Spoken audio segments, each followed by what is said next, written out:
some staghorn sumac, which is going to be a shrubby tree that is mixed in here as well. So today's trip, I'm not going to ask you to take notes because there's not going to be a quiz for it, okay? So you don't have to worry about that. As long as you're here, you get credit for it. If someone's not here, they're not getting credit for it, okay? So you still get credit for it. So you're all good. But we're going to keep our eyes and our ears open, okay, to try to see if we can see any cool things. I have seen some falcons earlier today. I've seen lots of different bird species. There have been dolphins here. They were seen on Monday, so we'll keep our eye open for that. In fact, that is a northern harrier hawk right over there. That's kind of crazy. Oh yeah, I can see that. You can see it's not flapping a lot. Everyone's Little bird. over like the grass there. It just went really low. That's the one that we talked about at Oceanside Marine Nature Study Area that listens for the voles. It has an owl-like face, and it listens for those thumping of the voles. And that's what it's doing right now. It's cruising, hunting, looking to see if it can find any meadow voles in this area. So let's move down just a little bit. Okay.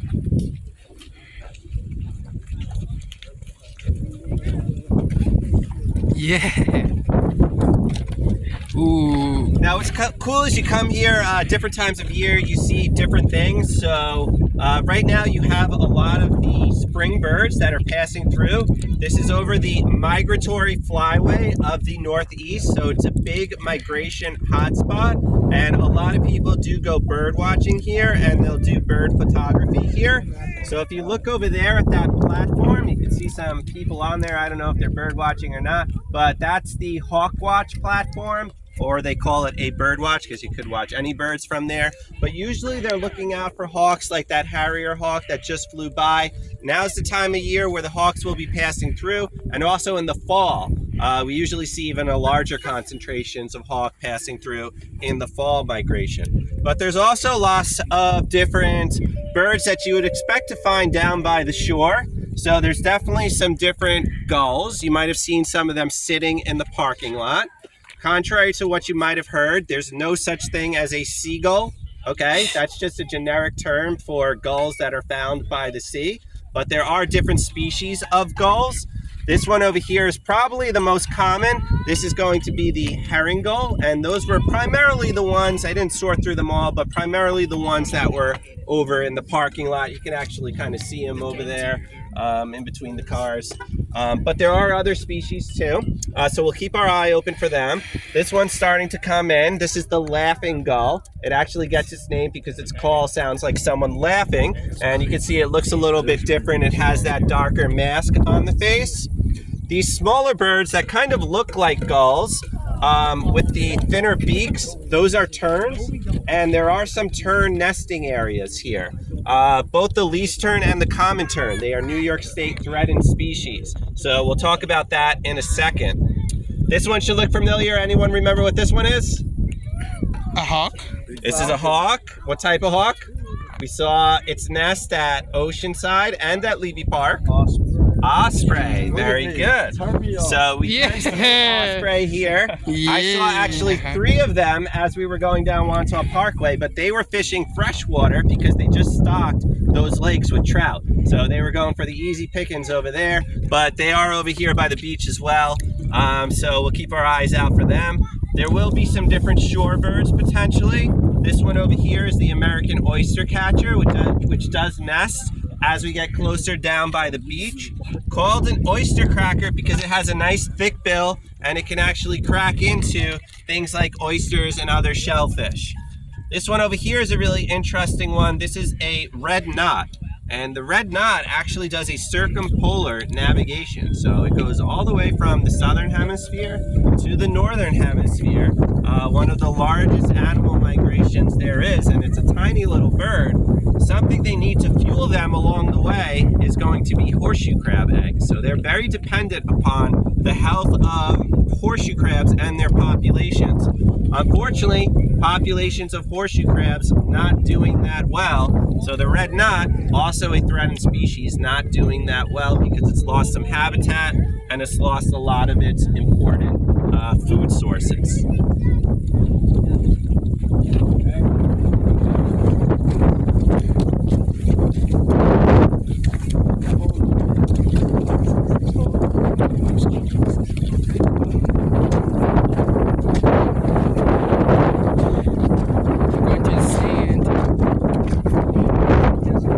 Yes. Hell yeah. Let's do this right now.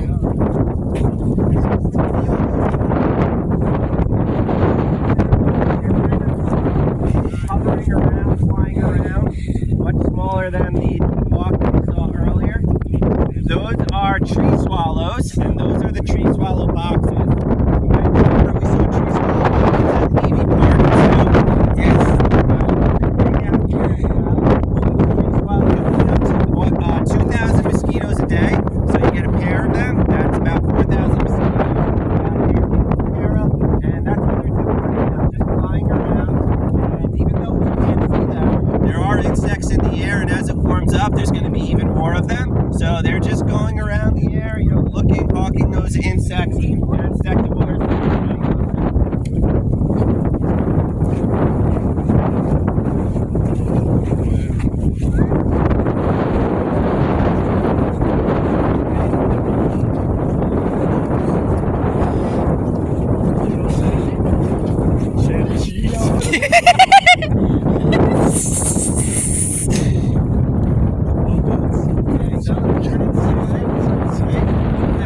No pets. And everyone always asks me, why can't I bring my dog to the beach? Why doesn't it run around?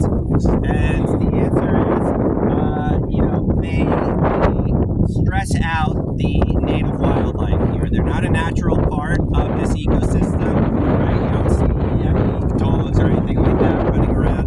They scare the birds. Some of them, they scare to the point where they will abandon their nest sites, and they actually don't come back, so they don't nest successfully. Like we said, some of these are threatened species, some of them even endangered species, so we don't want them running wild around here because they're going to scare away, stress out some of the wildlife. And also with dogs comes the mess that the dogs leave behind. A lot of times people don't clean up after them, so it just opens up a whole bunch of problems. They don't want you bringing your pets down to them. Move on.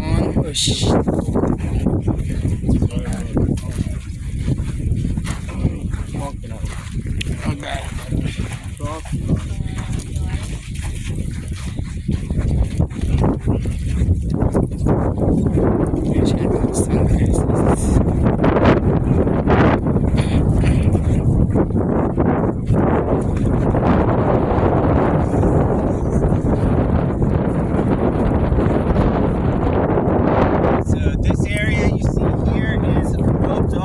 Not enter. This is the nesting area of the least tern. I don't always see them every year, but they have historically nested in this spot. And when they make their nest, they make it in the sand, and their eggs look very much like seashells. So they don't want people walking around because you can easily step on one of their eggs and crush their eggs. It's a little too early for them. They will be coming in, terns will be coming in general in a few weeks. A little too early right now, but has anyone ever gone to Nickerson Beach over in Long Beach and seen the big tern colonies there? Okay, how do the terns act when you get close to them? They dive bomb you, right? They attack you. So they do have some defenses, which is why they also want to keep people kind of away from them. So they will dive bomb you. They'll make a really high-pitched noise, almost like a clicking noise that's very irritating right in your ear. They do it purposely. And they will poop on you too. So one of their defenses is to fly over, and they will purposely try to poop on your head and try to move you away from their area. So you don't want to get too close to the terns. They can be pretty feisty. Another bird they have on here is the piping plover, but we're way too up beach for the piping plover to nest in this area. We will see the piping plover nesting area as we get down farther to the beach.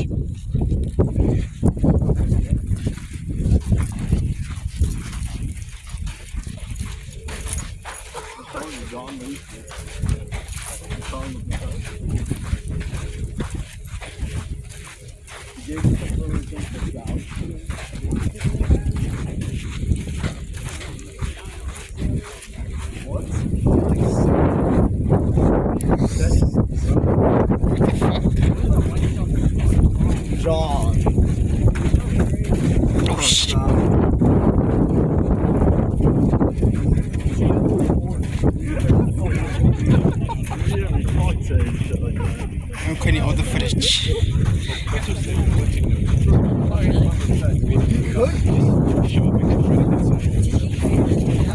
much all about your stock? Oh, yes. You can't hardly swim in sand.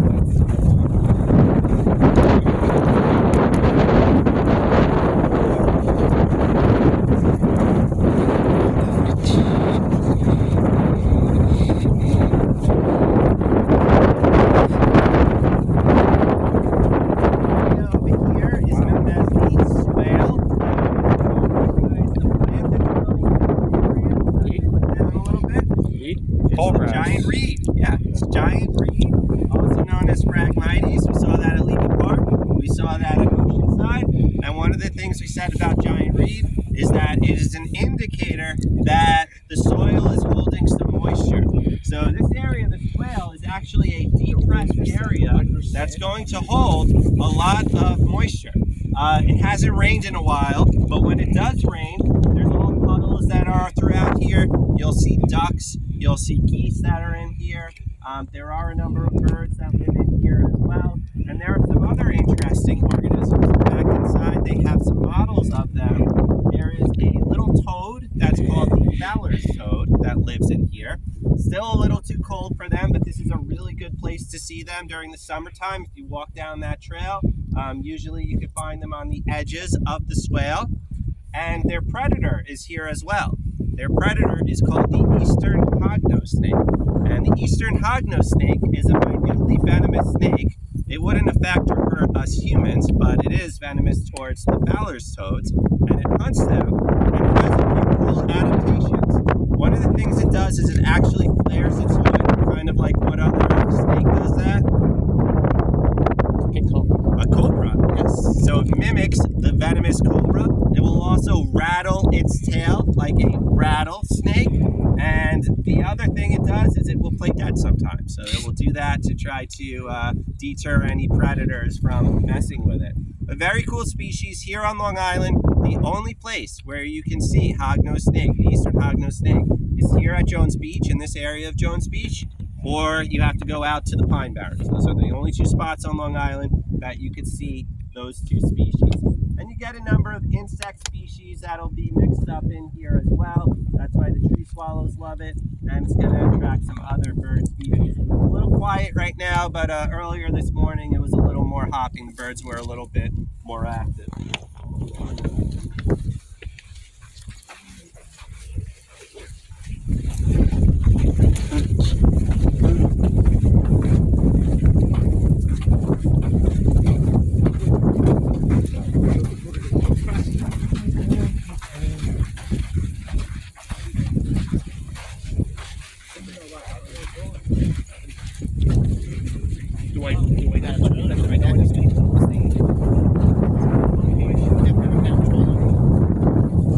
Okay, so this is the part of the dune system of the beach, right, where you start to see some sand elevation over here. And the dune system is also an area that's usually roped off when you go to the beach. Everyone see those signs, don't go on the dunes, right? Why don't they want you going on the dunes? It's because of this grass over here, the dune grass. The dune grass is really, really important. Its roots are going to be what holds the dunes together. It helps to hold this sand here. If this grass was not here, this sand would be a lot more susceptible to erosion, and that's definitely something we don't want to have at our beaches, right? We don't want the sand going away and eroding, and we don't want the sea moving on in, because then there's no beach for us to walk on, there's no beach for us to lay out on, there's no wildlife that's going to be at the beach, so we don't want that erosion happening. It's an interesting grass because it can withstand the very hot heat of the summer, but it can be up to 90 degrees or more, right? It can withstand the very, very cold winter and snow. It can withstand the salt spray that goes into the air here from the ocean. But what it can't withstand is people stepping on it. If you step on it, it kills the beach grass. So that's why in most beaches, right, you'll have signage and you'll have roped off areas where they say don't play around on the dunes. That's why we want to keep them here. Okay. I don't have too much more to say, but we'll keep our eyes open as we walk on down to the water. Okay.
not pick up any birds, any dead birds, because there is bird flu and they have been washed out. Damn it! We don't want to expose ourselves to that.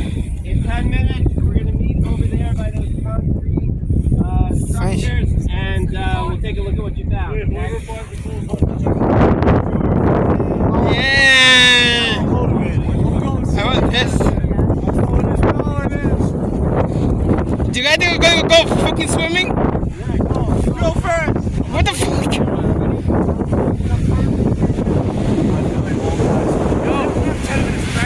I'm recording this. No, I'm recording this. No. I want to record this. My phone's not waterproof.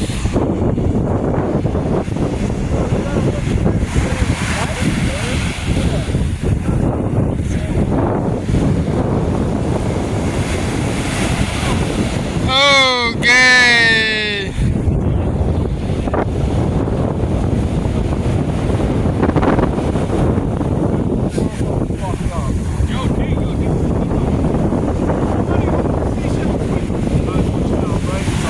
No, right? Squid game. Nigger.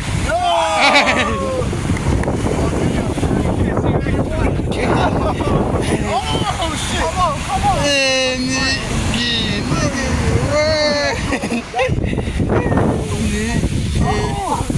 Oh shit!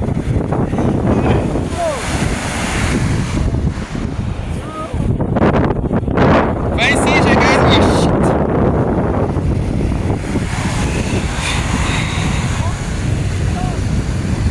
Let's see if we can find more seashell. I found another one. I got two seashell. I got a seashell. Two of them.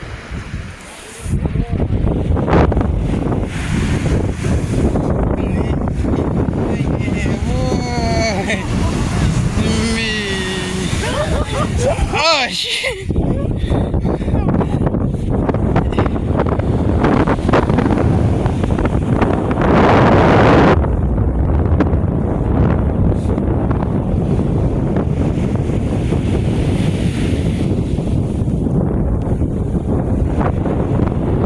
Oh, another seashell. Another seashell. Yes!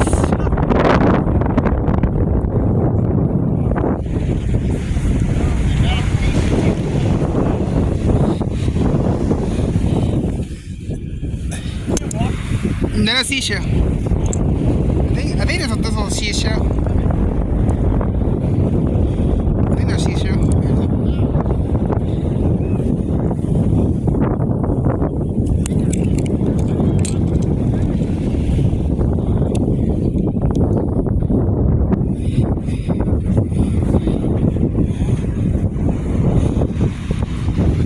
You find any more fucking seashells? Down there. Oh, okay. Alright, not there, I guess.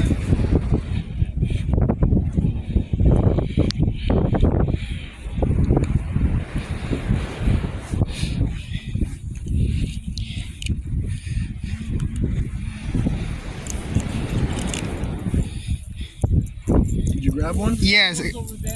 Fire. Fuck that, I grabbed 3.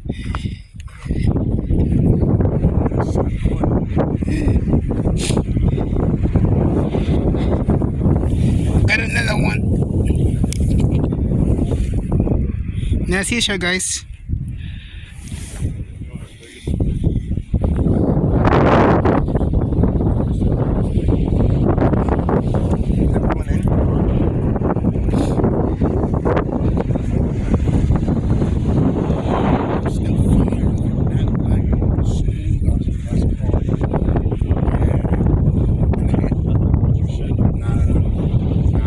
My friends used to listen to country podcast the game, so I had to listen to it. My eyes, like, I would have never sit up and learn how to play just Yeah.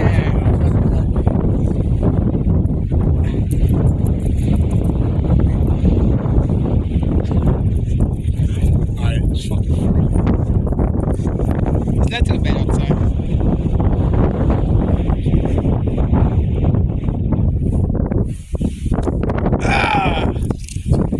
Another one.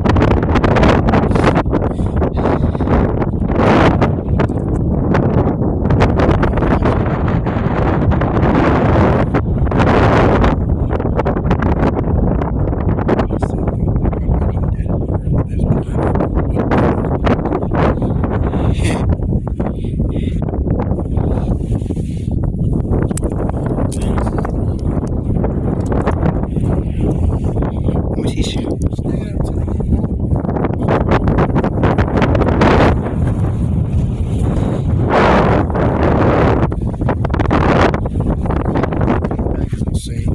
Yes.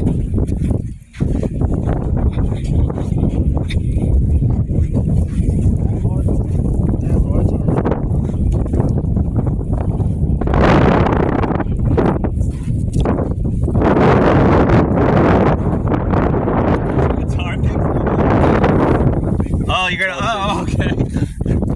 Yo! That Yo. looks scary. I didn't want to be near it. That's That- a horseshoe. Do you see the spikes They don't on that like bar? hurt. They won't hurt you. No. Do you see the spikes But if you on that? step on them, it does hurt. I got so many. Okay, so you can either hold your shells or you could put them down in front of you or on one of the other concrete structures. Okay, Alright, so This make a and we're gonna display. try to match it. No, don't put them up here.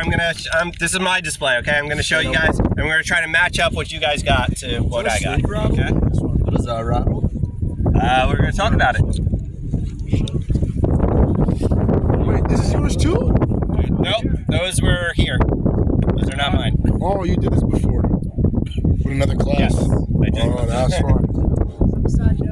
You found all these twice? Nah. I got If you find Couple of see rare something that you don't Couple of see rare over here, definitely make sure you hold on to that. Okay.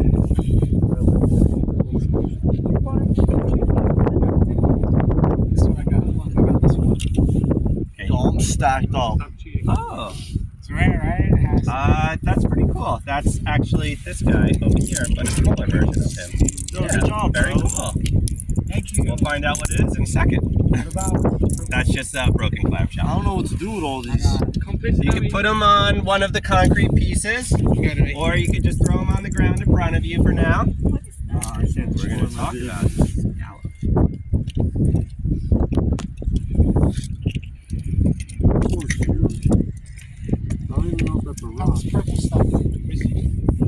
That's another piece of a clamshell. Clamshell. I'm definitely doing a shell spread right now. You have your own shell collection?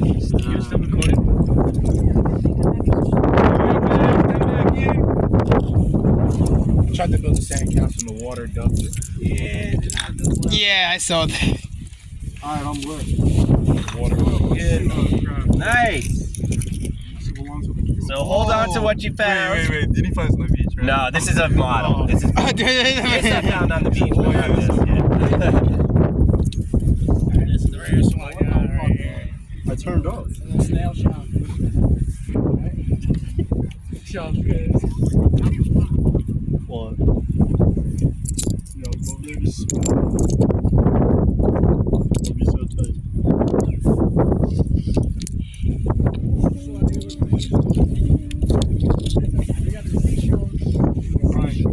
Shut up. Hold on to your shells, okay? We're gonna try to match them up to what we have over here. If you don't want to hold them, you can put them on the ground or put them on one of the concrete things. But I lost. Somebody Hold- found crabs. hold on to your shells for now. Hold on. Actually, I'm gonna take this one. I want this one. Thank you. Okay. You were wrong. That's Come on, man. Finders keepers. You can have it later. I just want to demonstrate something with it. Nice. He found wood. You can hold on to it for now. He found a piece of. All right, everyone, listen up. Hold on to your shells. If you don't want to hold them in your hands physically, you can put them down on the sand for now. You can touch that. I have my own display over here. Everything here was found at Jones Beach except for one thing. It was found at Robert Moses. I'll tell you what that is in a second. But we're gonna go over over what each of these shells are. So you're gonna become experts next time you go to the beach and you're looking for treasures. You can press all your friends. Anyone find a really large shell like this? Good. These are your surf clams. They are called surf clams because they can literally be found in the surf of the ocean, right? They're a clam that lives in the ocean. They are an edible species of clam. There is a commercial fishery that will go out and catch these. They are pretty large in size, so usually they would be used for chowders or something like that, or maybe minced and put into like meat clams or something. And people also will use them for bait. So this is your surf clam. Now, this shell over here, everyone see how it's a little bit thicker and it's not as oblong, it's not as elongated? This is going to be your hard shell clam. And your hard shell clam is going to be found in the bay. But of course, these shells can move, right? So currents can take them out. You can find them over here at the ocean as well. These are also an edible species of clam. Has anyone ever had baked clams before? Yes. Okay. Well, this is probably the size that they use for baked clams. This is called your cherry stone clam. And as they get smaller in size, still the same species, but we give them different names. So you have top neck and little neck as they get smaller. Those are the ones. Anyone ever have clams on the half shell? Yeah. Same as your hard shell clam, cherry stone over here. They're just smaller in size, more tender. As they get larger, they get a bit tougher. In fact, there's a size bigger that we would call chowder clams. Those are especially tough, and they would only be used in like clam chowders to kind of flavor it. Anyone find any of these? This was a popular one. This is a classic. Yes, that's a bigger one. What is this? Seashell? Species. It's a seashell. What species? I've seen that on SpongeBob. Not a clam. I've seen that on SpongeBob. Let me see. Oyster. It's a seashell or a beach shell. A sand shell. It's a scallop. Oh, You all eaten scallops before? scallops. It's a scallop. That's an oyster. Scallop? We'll get to that in a second. They are good. So, everything we looked at so far is a bivalve, meaning that we only saw one half of its shell, right? So the clams, these scallops over here, they would have 2 shells, right? And they're called bivalves because they do have a hinge, and this is how it would look naturally. The clams are going to be found in the sand under the water, and they have a muscular foot that actually allows them to go down in the sand. The scallop is a little bit different. The scallop can actually kind of clap its shell together, and it shoots out, propels out a little jet of water, and it can move. It actually has 18 pairs of turquoise eyes, but you can't see them because it's dead, right? So they've dissolved, they've been broken down. What's left behind is this calcium carbonate shell, the skeleton, but all the scallop is gone and it's out of here. And they do need to move because they will be looking for food, okay? And they will also need to evade predators. So this over here is a piece of a whelk or a conch shell. I don't have an entire shell. This is kind of like the inside of it. But this is actually a predatory snail. And what it does is it will try to approach the scallop, and it uses part of its shell to pry open the shell of the scallop, and it uses its muscular foot as well to wrap around the scallop and kind of pry it open. So they have sometimes, I've seen underwater footage of the scallops and the whelk. It's a very, very low speed, not very enthralling chase, where the whelk moves closer, the scallop spots it, flaps its shell, it'll move to maybe about over here. Whelk adjusts, starts to still chase after the scallop. The scallop moves again, right? So it's like an ongoing, very, very low speed chase where the whelk is either going to give up, or the scallop is going to be preyed upon eventually. You take a look, you can see some different color scallop shells. The most common is the gray. Everyone see that? They come in different colors. Just like we have different traits for different eye colors, they can have different traits for different shell colors. So by far, the most common one is the gray one. And sometimes, some of you have little pieces of purple, seashells. It has to do with their diet and the mineral content of that particular shell. The Native Americans actually used to trade shells as one currency, and the purple ones were more valuable. So the purple denoted that they would have more value. Another edible bivalve that we have. Anyone recognize this one? You can't eat the shell. When it's alive, it's edible. This is a mussel. Very good. And this mussel over here is the blue mussel. Everyone see how it has a bluish hue on it? This is not like the rib mussel that we had over at Oceanside Marine Nature Study Area that isn't really considered edible. This one is an edible species, but like the rib mussel, it needs some sort of structure to grow on. So unlike the scallop and the clam that is in the sand, this mussel needs something like that rock jetting all the way down there, or a dock, and that's what it's going to attach onto. This one definitely needs some sort of structure. Anyone know what these are? You eat them raw sometimes. You can have them grilled. Oysters. Very good. These are oysters. That's an oyster. And oysters form an oyster reef. So they will actually grow on top of each other. And once again, they're bivalves too, right? So this is only half the shell. So they grow on top of each other. And around Long Island, we used to have really historical, very large oyster populations. Oyster Bay? Oyster Bay, yeah. That's what it's exactly. Yeah. But they've kind of declined over time, and it's a shame because all of these bivalves that we took a look at, they're all filter feeders. So what are they filtering? They're filtering the water. They're taking out all the harmful potential pollutants that are in there. They help to filter out plankton when we have plankton blooms. They help to remove some of that harmful plankton from the water. So as they disappear, right, our water quality goes down. So what Oyster Bay is actually doing is they have some floating docks where they are growing oysters. They have little oyster seedlings in there, and when they get large enough, they'll deposit those oysters in known spots. Whoa! Imagine you just see a missile leave it. Is that a person outside of the helicopter? It almost looks like someone's standing there, right? Hey, no, they're strapped in on the side. Wow. It's a black hole. That is crazy. Oh! He broke the shell. Bomboclat. Yeah. Yeah. Yeah.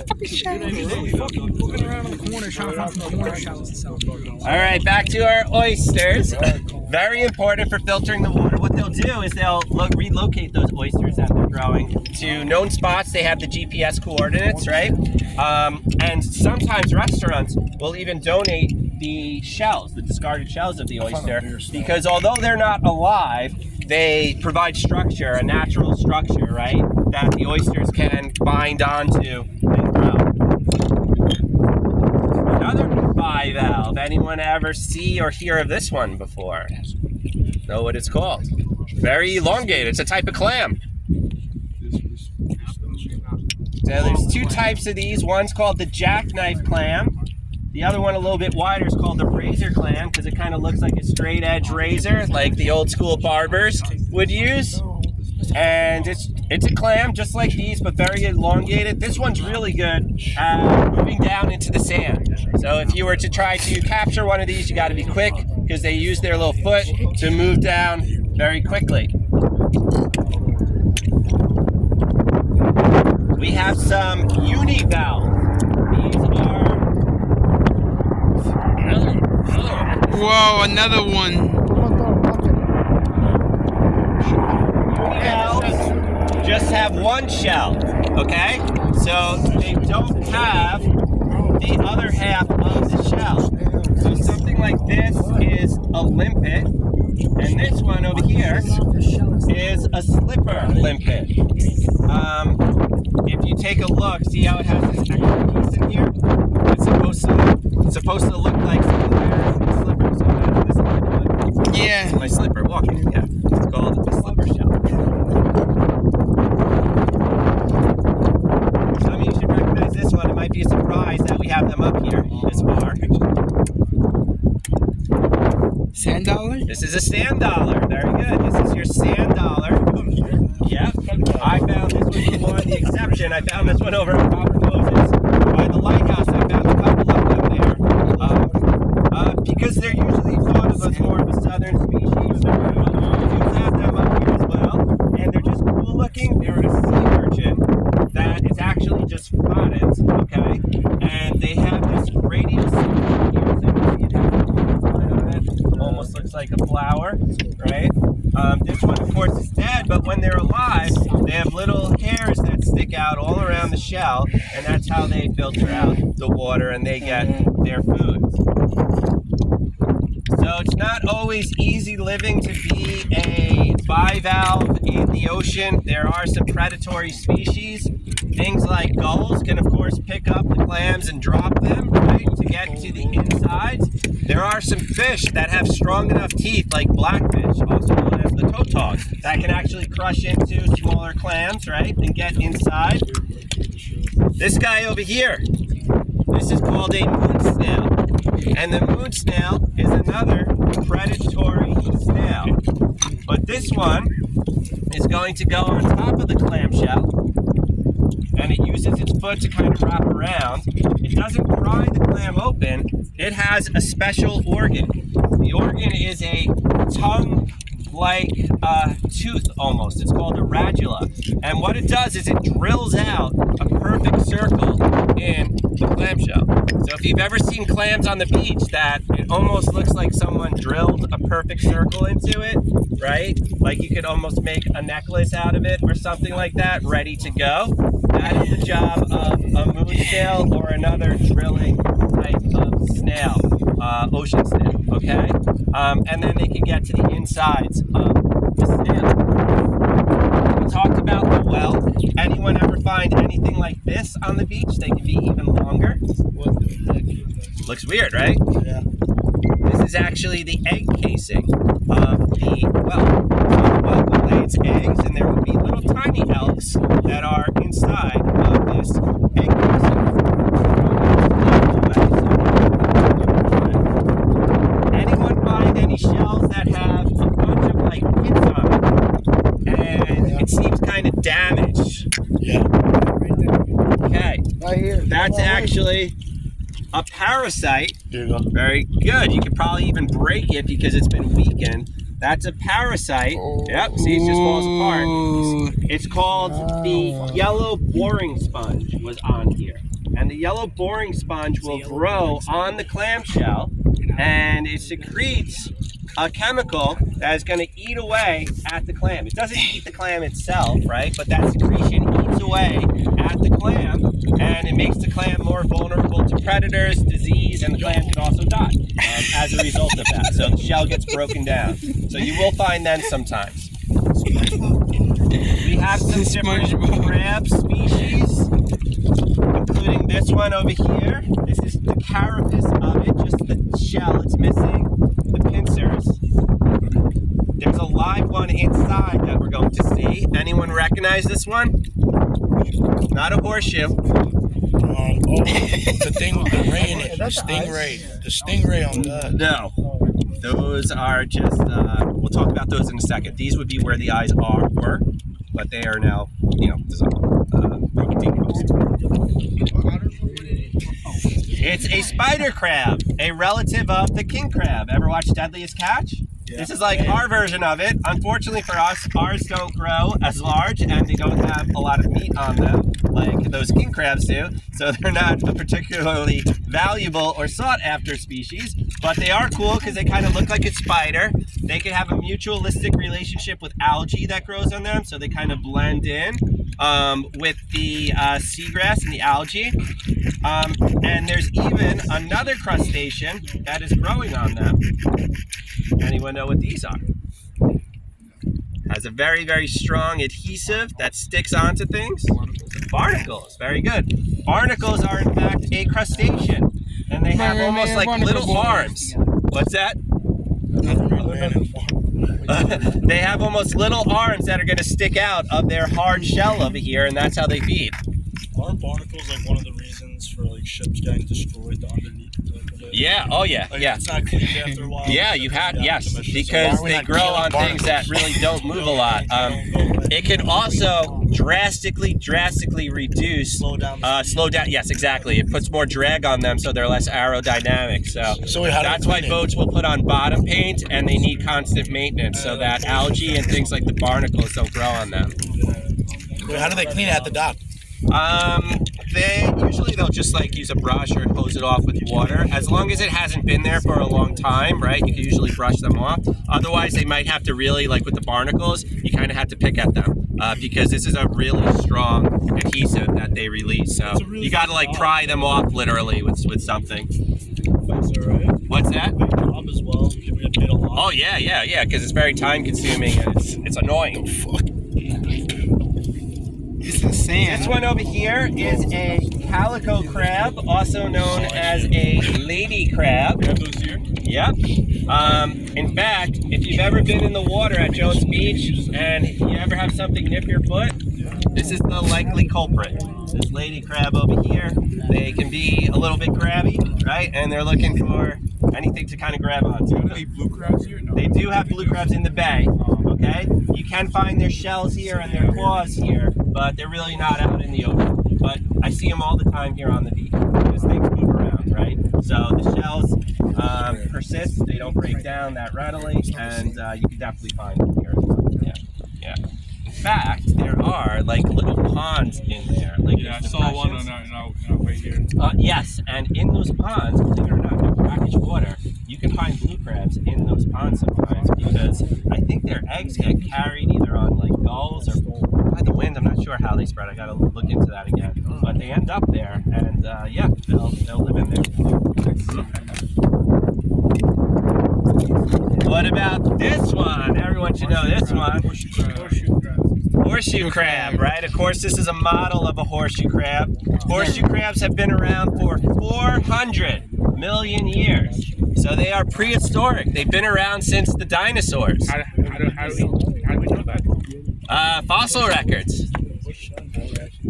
So this is the top of the horseshoe crab, okay? This is the bottom of the horseshoe crab. And this is where its feet are going to be and its little pincers. Oh, the horseshoe crab's trying to get away. A lot of people think that the horseshoe crab is like venomous, like a stingray. It's not, okay? It's not looking to sting you or bite you or anything like that. The tail is an adaptation. It's actually on like a hinge because they'll come up to the shore to lay their eggs. And sometimes the surf, the waves, they could get knocked over. So their tail is going to help them to right themselves so that they can then be on their way. Unfortunately, horseshoe crabs are harvested. One of the main reasons is they're chopped up and they're used as bait for these whelks. So the whelks, these conches, they are edible. Anyone ever have scungili before? Heard of that before? No. Or go to the Caribbean and you have conch. This is a relative of it, right? So they'll use them for bait. They've tried to reduce the amounts, but there's always, a battle with that in terms of, you have people making money off the whelk, so it's always an argument. Anyone know what else horseshoe crabs are used for a different purpose? Vaccines. They're used for medical purposes. And do you know what part of the horseshoe crab is used? The blood. They have blue blood. Instead of having red blood like us and copper in their hemoglobin, and iron in their hemoglobin, they have copper in their hemoglobin. And their blood has been used on all sorts of vaccines, even the COVID vaccine, because it has a very special property. Whenever it comes into contact with any endotoxins, which are toxins that are created by bacteria, which would be a sign of contamination, it clots. So they know that a vaccine batch might not be safe, right? And when they're doing their testing, or it might have been impacted by bacteria, if it starts to clot, and they see that. They know that there's been some sort of contamination. So they used to harvest the crabs for them. Now they'll actually capture the crabs, remove some of their blood and return them, but they can still die from that. They just created, about 2 years ago, it's been approved, a synthetic version of the horseshoe crab blood. So hopefully that helps to decrease the amount of crabs that get taken from our waters. Anyone find or see anything like this? That looks like a bat. I would not touch that. I'm not touching that. Like an alien. It does look like an alien. It is actually called a mermaid's purse. Mermaid? It came from a mermaid. Not really. Came from either a shark or a skate. This is the egg sac of a shark or skate. Some shark species will lay egg sacs. Some skate species will lay egg sacs, and they'll attach to the sea floor, usually maybe a piece of seaweed or something like that. But sometimes they'll hatch and they'll wash up on the shore, or sometimes they don't even get a chance to hatch and the currents just wash them up on the shore. So I've seen on YouTube people collect these fresh from the water, and they're actually kind of translucent when they're fresh. You hold them up to the sun, you can see the little skate, the baby skate inside of here. And they've taken them home. If you keep it moist, you can bring it to, you had a saltwater tank at home, and it will actually hatch in your saltwater tank. And you can get a little skate. Once again, a skate is a cartilaginous fish, looks almost like a stingray, right? We have a bunch of species in our water here. And they could hatch them, and they could even return them to the water if they wanted to. Wait, Professor, I couldn't hear what you were saying because this kid was talking in my ear. Yes. He stole my show. This is the egg sac of a shark. Of a shark or skate. Okay. Some shark species, not all, will have egg sacs. Probably came from around here as skate because they're very common. So I was saying that sometimes people actually find them washed up on the shore, like fresh, and the skate's still inside. They can bring them home if they have a saltwater fish tank, and the skates will eventually even hatch out of it. So if it's open, Usually you'll know if it was opened or not if it's broken over here, because that's where it opens out from. This one looks like it was closed, so unfortunately the skate might have died inside. What's that? Why do they come out like shaped like that? Not sure why exactly, what the advantage is with the shape. It might have something to do with like attaching onto seaweed or That's something. gotta hurt when it comes out. Yeah, I don't know. But this is the shape. Professor, he stole my show. Can I go look for another? In 1 second, we got one more or a He stole couple my more. shell. One of them must have blown away. But the shells can get really, really small. So look at these cute little tiny shells over here. This is a dwarf surf clam. Right? See how it's elongated like the surf clam? This one is called an astrad, and it's a small seashell. This is as big as it gets, and they get even smaller than this. I had one, but it flew away. It's called kakina. If you ever walk down on the shoreline, that's not it. That's another one. It's still a good try though. It's even smaller. They're like purple, and they move. Yeah, as you walk on the shoreline, you can see that. That is a part of a broken clamshell. Nope.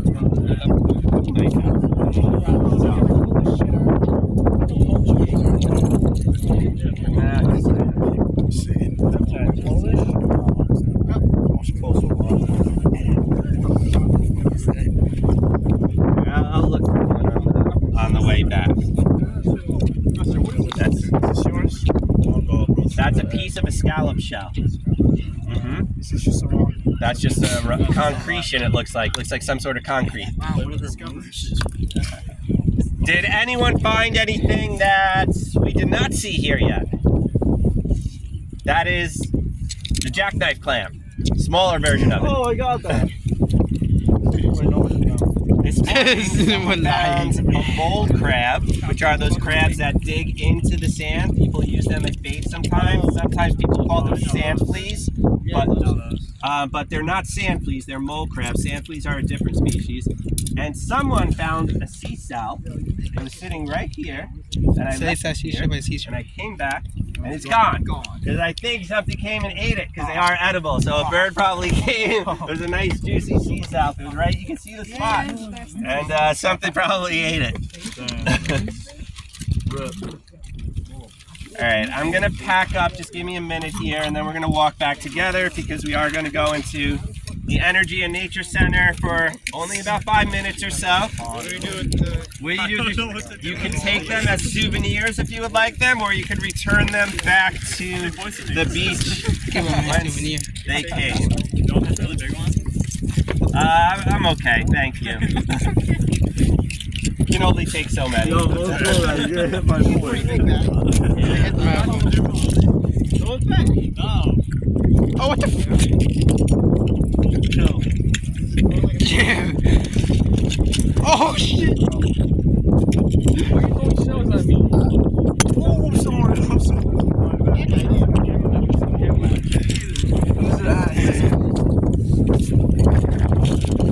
I'm throwing dimes.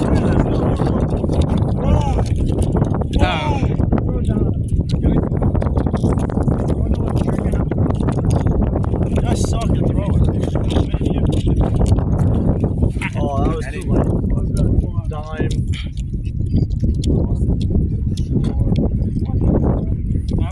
Oh, you almost got that. No, don't throw a rock. Catch it. Anyone want a little baby? Those are strong.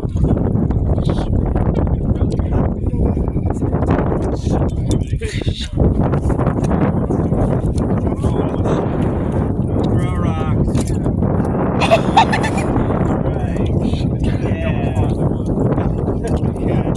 Alright, let's work our way back. Wait, I got mine.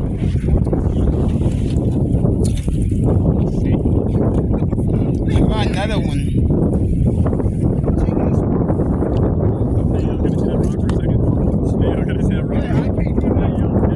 You make a money for this rock? How much did you bought that rock?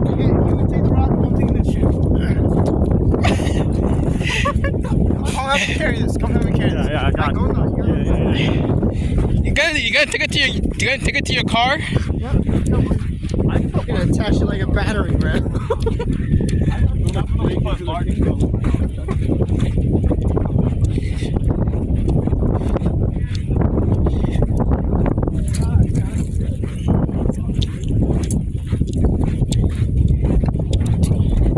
You gotta take it to your car.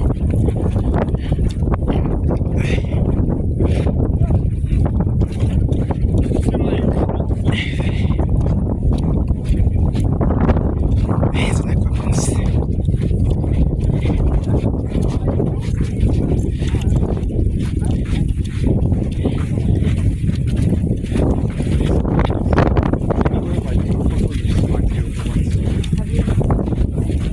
West, yeah. How about you? Very pleased, sir. I do fucking wakeboarding. I don't do like standing surfing. Yeah. I'm pretty good, I think. My dad used to check. You guys just stab him with the with the wood.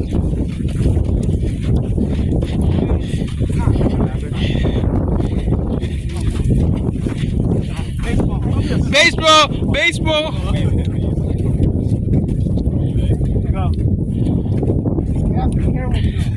You should not be a pitcher. You should not be a batter. That was horrible. You should do that. That's a foul ball! That's called a foul ball! I never thought I was a pitcher. You don't know what's coming.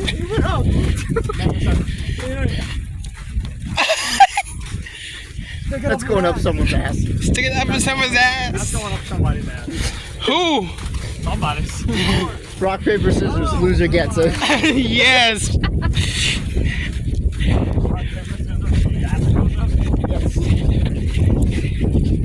Class tournament. Loser gets it. Yeah.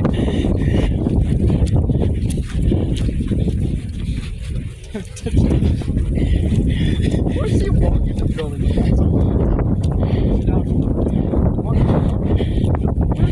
We're not going in the building. Over there. Yes, we are. We're going to see some crabs. No, I thought it was outside. I don't know. Both, actually. Are we actually going in? I think so, I don't know. Not walking on the Oh, hell yeah. I'm not walking on the sand. Fuck this head. Me too. Yeah, y'all missing out.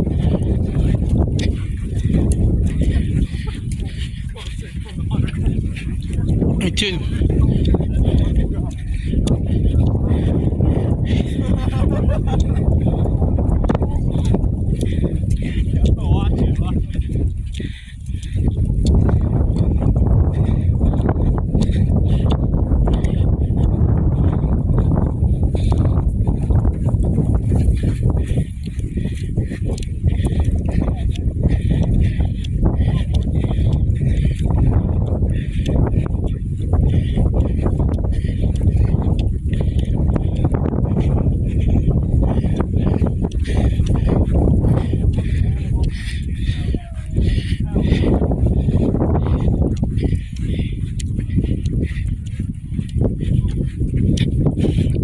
I wanna be a billionaire so fucking bad.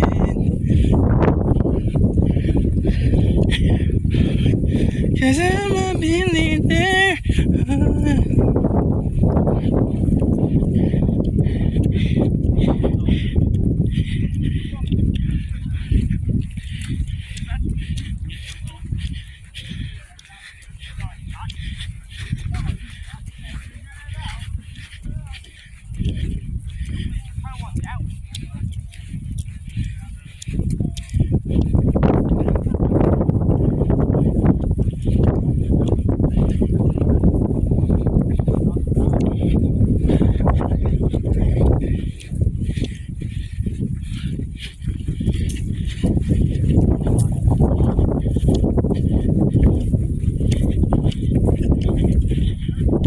I did it for the views, baby.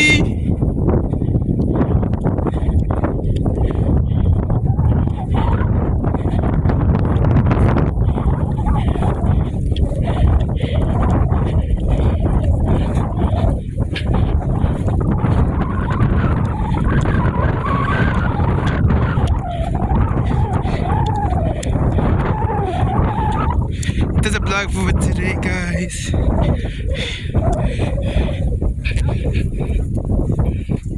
I think I might stop here, guys. I don't know. Actually, no. I want to keep us going. Keep going, guys. More footage.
kind of lights up.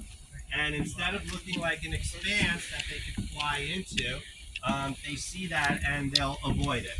It's not foolproof, but it does dramatically decrease the amount of collisions that they have into the windows. And in an area like this, where you have so many birds that are passing through, it is really important to have. In fact, in cities like New York City and stuff, new buildings that are going up, a lot of them, they're putting in the bird safe glass to try to prevent those window collisions. There's some bird poop on it. There is. Yeah. Probably from someone hanging out up there.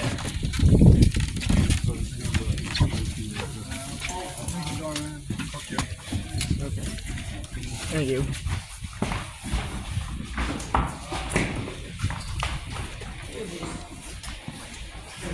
We don't have to pay?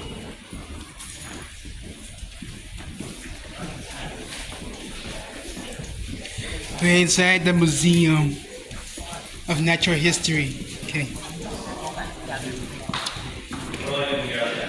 Whoa.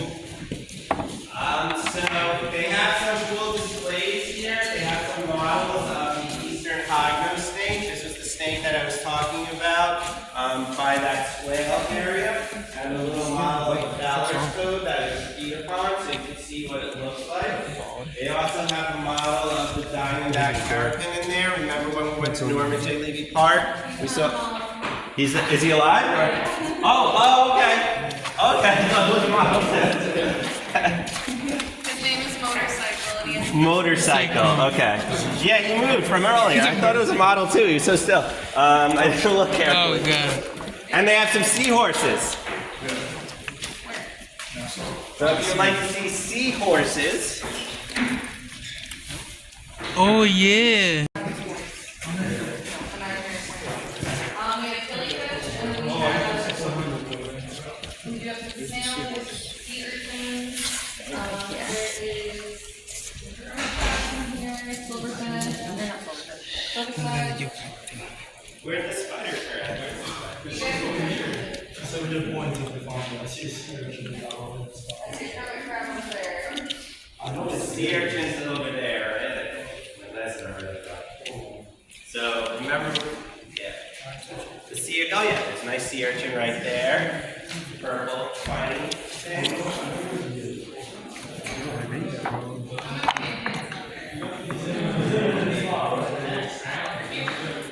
A common marmoset. Okay.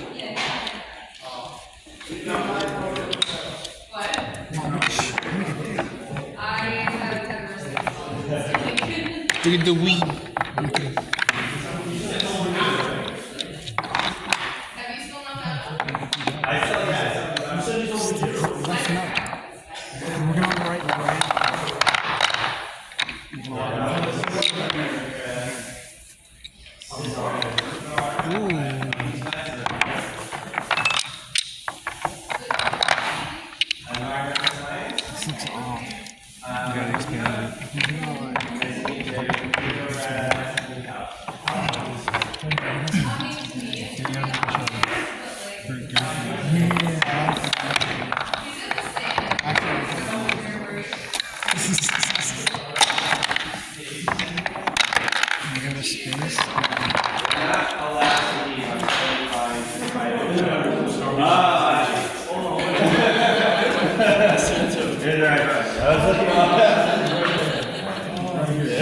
There you go.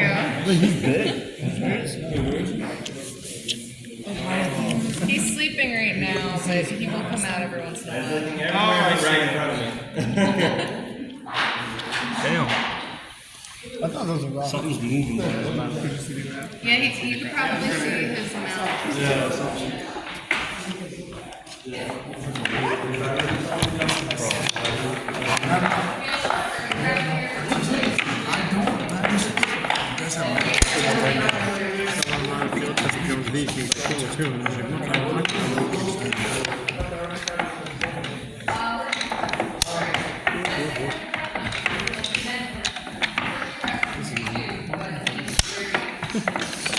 Taking water. That's how we do it.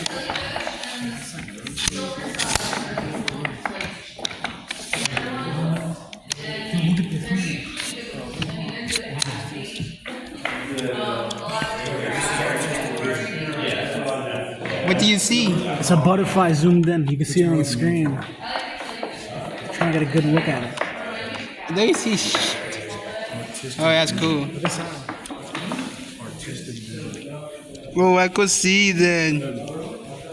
See it, guys? All right, everyone, at this point, you're free to continue to look around, but if you want to sign these sheets and get going, we'll do that. Thank you so much for watching this video, guys. Have a good day. Subscribe for more and have a good day, guys. Bye-bye. Subscribe for more vlogs video. Bye-bye, guys. Take care. Bye-bye.